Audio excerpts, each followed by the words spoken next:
لیکن چند مسائل ذرا طواف اور سعی سے متعلق ذہن میں رکھ لیں. یہ میں پہلے بھی بیان کر سکتا تھا لیکن سلسلہ ٹوٹ جاتا ہے، اس لیے اب میں آپ کو گزارش کر رہا ہوں ذرا غور سے دیکھیں.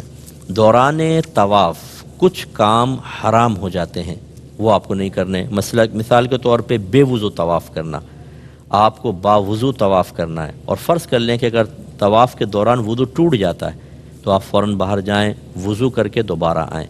اب آپ یہ دیکھ لیں کہ اگر آپ نے کم از کم 3 چکر پورے کر لیے تھے تو یا 4 چکر پورے کر لیے تھے للاکثر حکم الکل کے تحت، تو پھر تو آپ آگے ہی کنٹینیو رکھیں. لیکن 4 سے کم کیے تھے تو پھر نئے سرے سے آپ کو طواف اسٹارٹ کرنا چاہیے.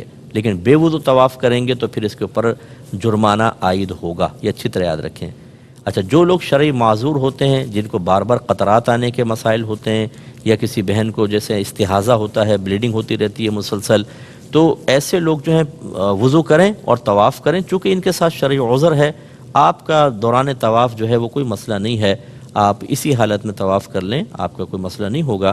لیکن جو لوگ جن کے ساتھ صحیح شرعی عذر نہیں ہے ان کو وضو کرنا لازم ہے. اس کے علاوہ دوسرے جو ہے کہ بڑی احتیاط چاہیے کہ حالت احرام میں ستر نہ کھل جائے. اب ہوتا یہ ہے کہ جو مرد حضرات ہوتے ہیں، یہ بعض اوقات خاص طور پہ جس کے پیٹ بڑا ہوتا ہے، وہ احرام پہنتا ہے تو وہ مرد کے لیے ناف کے سوراخ سے لے کر اور گھٹنوں کے نیچے تک کا حصہ بدن چھپانا فرض ہے. اب وہ ڈھلک جاتا ہے پیٹ سے، ناف سے نیچے تک کا حصہ نظر آ رہا ہوتا ہے، گناہ ہے. ایسے ہی جب ہم چلتے ہیں تو ذرا احتیاط کریں کہ ایسا احرام نہ پہن لیں کہ رانے کھلی ہوئی نظر آئیں، گھٹنے اور رانے. یہ بعض اوقات ہوتا ہے ہوا سے یا ویسے ہی مطلب یہ کہ کھنچ جاتے ہیں، اس میں بڑی احتیاط کرنی چاہیے. یہ دوران طواف بھی منع. اسی طریقے سے یاد رکھیں کہ بلا عذر ویل چیئر پر آپ نے اگر طواف کیا تو یہ گناہ ہے، اس میں دم لازم ہوگا. بلا عذر نہیں کر سکتے. اگر کسی کا عذر ہے، جیسے والدہ ہیں، بوڑھی ہیں، بیمار ہیں کوئی، ان کو آپ ویل چیئر پہ کروا رہے ہیں، ایک الگ بات ہے. لیکن صحت مند آدمی نے سوچا چلو یار میں ہی ویل چیئر پہ بیٹھ کے مزے کر کے کسی کو پیسے دے کے کروا لوں، ایسا نہیں کر سکتے ہیں، اچھی طرح ذہن میں رکھیے. اسی طریقے سے حتیم جو ہے، وہ حتیم کہتے ہیں وہ باؤنڈری وال آپ نے وائڈ دیکھی ہو، دوران طواف آپ حتیم کے اندر سے نہیں گزر سکتے، اس کے باہر سے گزریں گے. اگرچہ وہ کعبۃ اللہ کا، چونکہ وہ کعبۃ اللہ کا حصہ ہے، وہ رہ گیا تھا تعمیرات سے اور نبی کریم نے اسی حیات تو اس کو قائم رکھنے کا حکم دیا، اس لیے اس کے اندر سے نہیں نکلیں گے بلکہ اطراف سے نکلیں گے.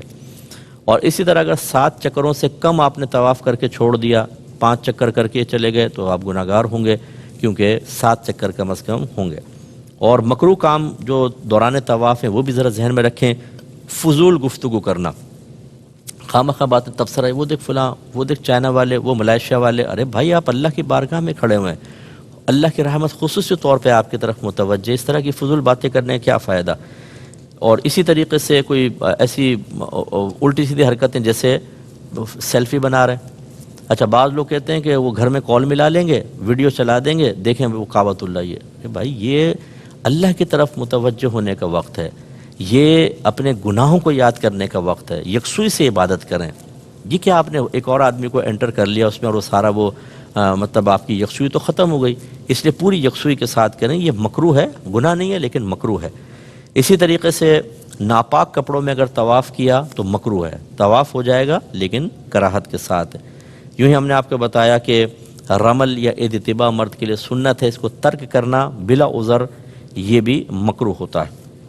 اسی طرح کچھ کھانا پینا بھی حالت طواف میں، یعنی طواف کے دوران مکروہ ہے، گناہ نہیں ہے لیکن مکروہ ہے. بہرحال ہاں اگر بہت شدید پیاس لگ رہی ہے، بہت حلق خشک ہو چکا ہے، گرمی بہت شدید ہوتی ہے بعض اوقات، تو تھوڑا بہت 1-2 گھونٹ آپ پانی پی سکتے ہیں. اسی طرح اگر پیشاب وغیرہ کا غلبہ ہے تو طواف جاری رکھنا خلاف سنت مکروہ ہے. اور آوارہ نظری بھی مکروہ ہے.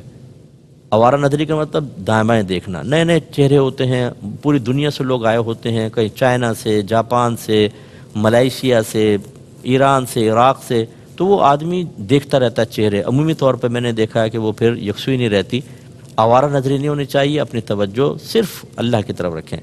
اچھا، کعبۃ اللہ کی طرف دیکھنا منع نہیں ہے. میں نے آپ کو پہلے کہا کہ علماء سے اور مفتیان کرام سے مسئلہ معلوم کریں. اگر آپ لوگوں سے معلوم کریں گے، ہر ایک اپنی اپنی بولی بول رہا ہوگا. اور یہ بھی میں آپ کو بتا دوں، کسی نے 10 حج کیے ہوں اور 50 عمرے کیے ہوں، عالم نہیں ہو جاتا. یہ کوئی یہ کہے ہم نے تو جی 50 عمرے کیے ہیں، ہمیں پتہ ہے کہ کیا کرنا ہے. نو، عمرے کرنے سے علم کا کوئی تعلق نہیں ہے. آپ مفتیان کرام سے معلوم کریں. جب آپ طواف کر رہے ہیں اگر کعبۃ اللہ کو دیکھ کے طواف کر رہے ہیں کوئی حرج نہیں، آپ اس طرف نظر کر سکتے ہیں، سینہ نہ پھیرے کعبۃ اللہ کی طرف، طواف ایسے ہی ہوگا، یوں نہیں ہوگا، لیکن آپ دیکھ سکتے ہیں کعبۃ اللہ کو، برکت ہے بہت زیادہ اس کو دیکھنے میں، کیا مسئلہ ہے۔ اور باقی یہ کہ دوران طواف باقی کام جائز ہوتے ہیں، مثلا سلام کرنا، کسی کے سلام کا جواب دینا، پانی اگر پیاس سے پانی پینا، ضرورتاً کلام کرنا، کوئی دینی مسئلہ دریافت کرنا کسی سے، یا کوئی آپ دینی مسئلہ کسی کو بتا دیں، ان کی گنجائش ہے، ٹھیک ہے۔ تو یہ تھوڑا سا آپ ذہن میں رکھیے۔ اس کے بعد سعی کے بارے میں بھی میں کچھ چیزیں آپ کی خدمت میں ذکر کر دیتا ہوں کہ اس میں بھی آپ کو خیال کرنا ہے۔ سعی میں یہ ہے کہ آپ بیٹھ کر بلا عذر سعی نہیں کر سکتے، یعنی ویل چیئر کے اوپر اگر آپ صحت مند ہیں، ویل چیئر پہ نہیں کر سکتے، دم لازم ہو جائے گا، تو آپ کو پیدل ہی کرنے ہوگا۔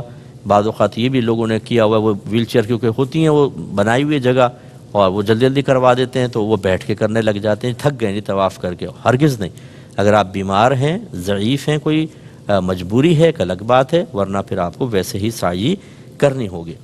تو خلاصہ کلام یہ ہے کہ یہ تمام امور آپ ذہن میں رکھیں۔ سعی باوضو کرنا افضل ہوتا ہے، جیسے میں نے بتایا بے وضو بھی ہو سکتا ہے، اور یہ جو مسعی ہے، سعی کا جو مقام ہے، یہ مسجد سے باہر ہے۔ جب آپ نکلنے لگیں تو باہر تو الٹا قدم باہر رکھ کے اور پھر آپ نکلیں، اور اس طرح آپ نے یہ حلق وغیرہ کروا لیا، اب آپ فارغ ہو گئے ہیں عمرے سے۔